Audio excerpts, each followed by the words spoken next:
I'm Bob Gebbia, CEO of the American Foundation for Suicide Prevention, and it's an honor for me to welcome you to the 2021 Out of the Darkness Overnight Virtual Experience. A heartfelt thanks goes to all of you, our amazing friends and supporters, for participating in this event and for raising awareness and funds for suicide prevention. As of today, we have over 1,500 people registered for this event, and collectively to date, you have raised $850,000 for our cause. Now, there's still time to raise money till the end of the month, but I want you to know how grateful I am to all of you for how much funds you've raised for our cause. I also want to thank our generous sponsor, Synovian, for supporting the overnight. Thank you, Synovian, for your generous support. You know, for 18 months, our country has experienced an unprecedented stress and strain of a global pandemic.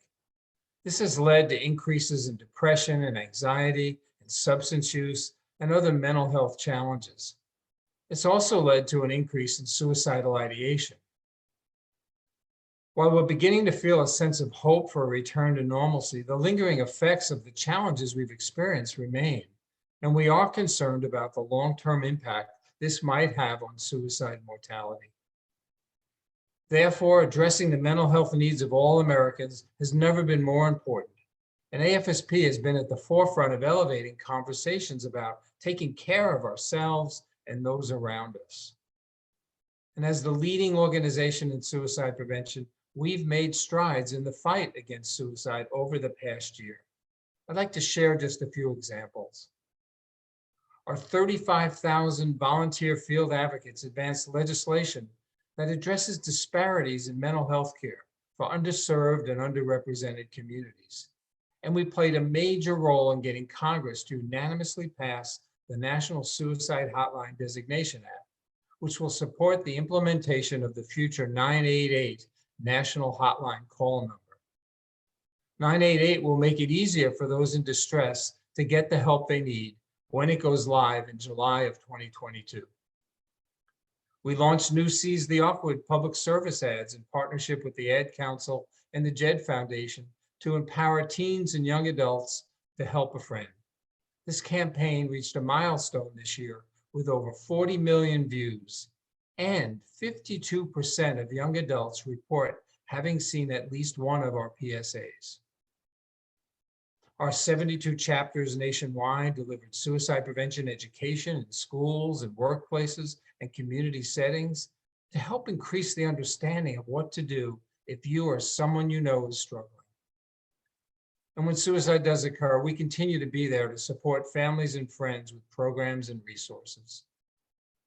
In May, we approved 37 new research studies, bringing our total current investment in research to more than $20 million. This investment in science will help improve our understanding of suicide and how to prevent it. Now, most promising is our bold effort to reduce the suicide rate in the US 20% by 2025 through Project 2025. Because of our growing partners and the work we are doing together, we are improving suicide care in healthcare systems and emergency departments and correctional settings. And we are educating gun owners about the risk for suicide and the need for safe storage of firearms. We are hopeful about the future as more people than ever before are getting involved and speaking out about how suicide has affected their lives. Some are public figures, many more are everyday people, like most of us, and each of us is lending our voice to help prevent suicide. Now, there's one more reason to be hopeful. New provisional data just released by CDC shows deaths by suicide declined 5.6% between 2019 and 2020. This comes after a 2% decrease in 2019, which was the first decrease in 2 decades. Now, it's important to keep in mind that the 2020 data is preliminary, and not all groups in the population are experiencing a decrease.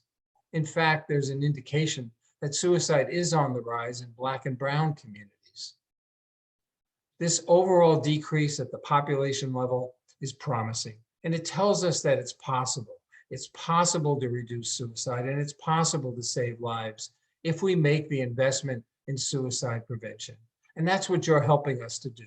None of this work would be possible without all of you and the hundreds of thousands of volunteers and advocates and donors who are involved in our work.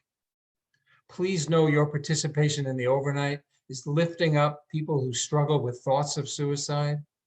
And you are remembering loved ones who died by suicide, sons and daughters, siblings and parents, spouses, partners, and friends.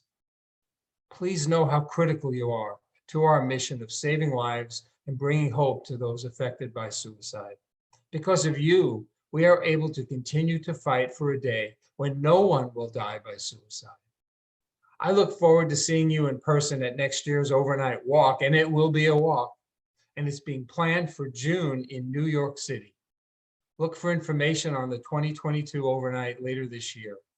But until then, I thank you for everything you're doing, and I want you to know you are so important to our work. Be well, and thank you again.